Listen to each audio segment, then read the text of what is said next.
ये क्या हो रहा है? लगता है the making of global world शुरू होने वाला है।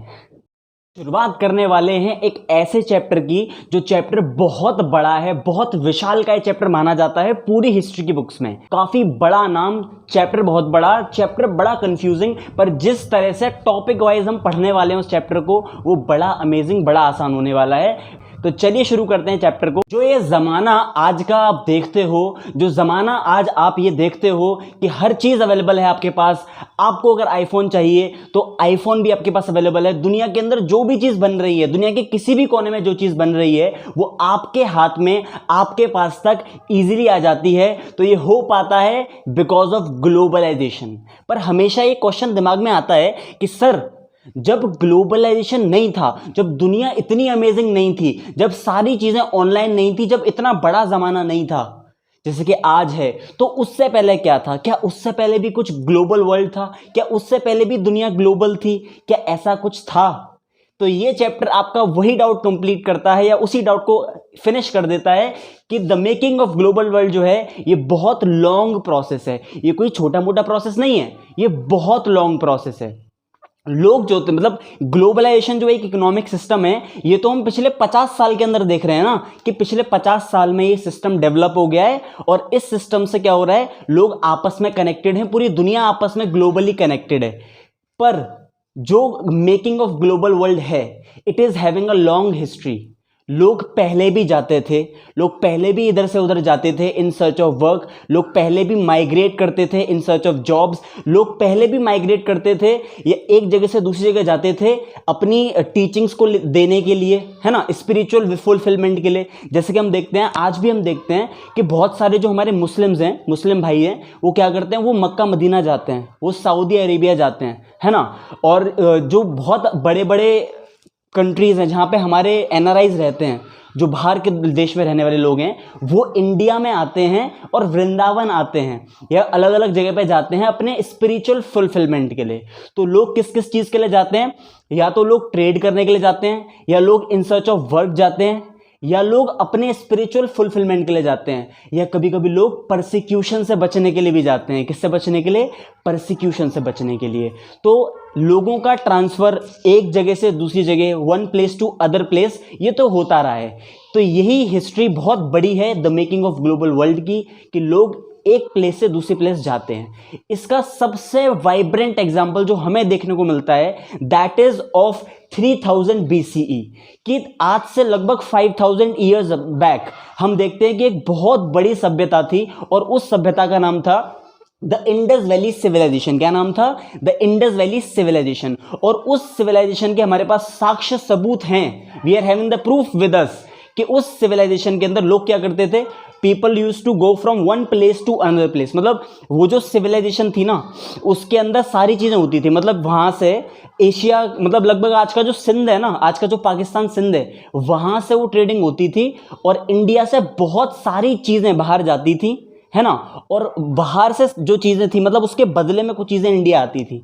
मतलब इंडस वैली सिविलाइजेशन जो है, वहां पर एक बेस्ट एग्जांपल है कि पहले भी ट्रेडिंग होती थी, पहले भी लोग जाते थे जैसे कि आज जाते हैं, ठीक है। तो वो बेस्ट एग्जांपल हमने देखा और पढ़ा है।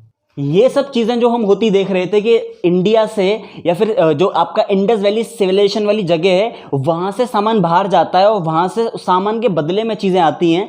तो ये जो हो रहा था, लगभग हमने देखा है कि ये सारी चीजें जो over the period of time हमने देखा है कि सिल्क रूट जो है वो बहुत इंपॉर्टेंट था।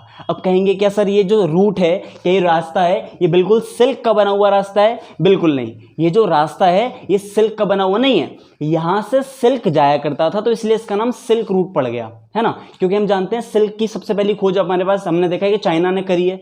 चाइना ने बहुत अच्छा प्रोडक्शन करा है इस चीज का, ठीक है।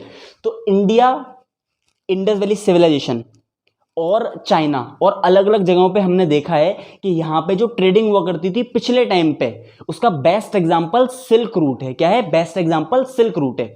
और सिल्क रूट दोनों तरह के थे। देखिए, सिल्क रूट दोनों तरह थे, दो तरह टाइप के सिल्क रूट होते थे।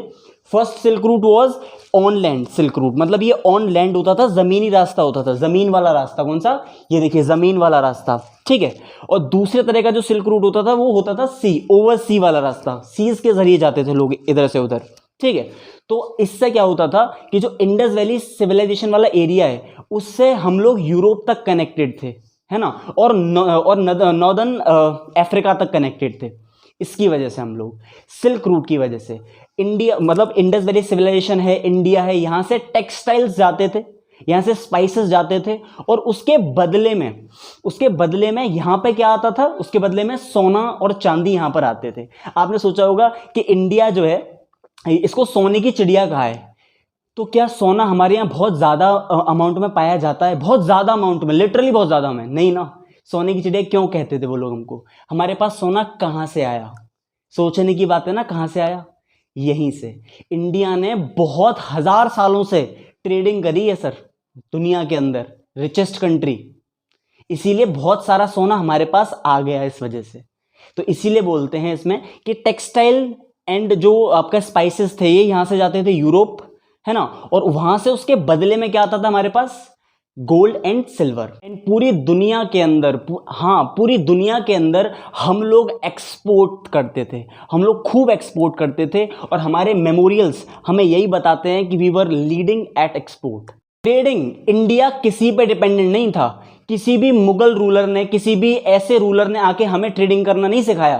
बेस्ट एग्जांपल देखो जरा ये वाली पिक्चर, ये 10th सेंचुरी का एक मेमोरियल स्टोन है जो कि गोवा के म्यूजियम में आज भी रखा हुआ है। इस पिक्चर को जब थोड़ा जूम करके देखोगे ना तो तुम्हें दिखेगा कि इसके अंदर एक शिप भी बना हुआ है, और इस बात का साक्ष्य सबूत है हमारे पास। और 9th सेंचुरी के भी कई सारे ऐसे मेमोरियल स्टोन्स हैं जो जिसके अंदर शिप की कार्विंग करी गई है। तो इस बात का सबूत है कि इंडिया में जो ट्रेड है बहुत टाइम पहले से था, बहुत टाइम पहले से ट्रेड इंडिया के अंदर था। ये जो पिक्चर आपको दिख रही है, ये पिक्चर एक चाइनीज केव पेंटिंग की पिक्चर है, जिसके अंदर पूरे सिल्क रूट को इसके अंदर दर्शाया गया है, डिपिक्ट किया गया है। ये चाइनीज पेंटिंग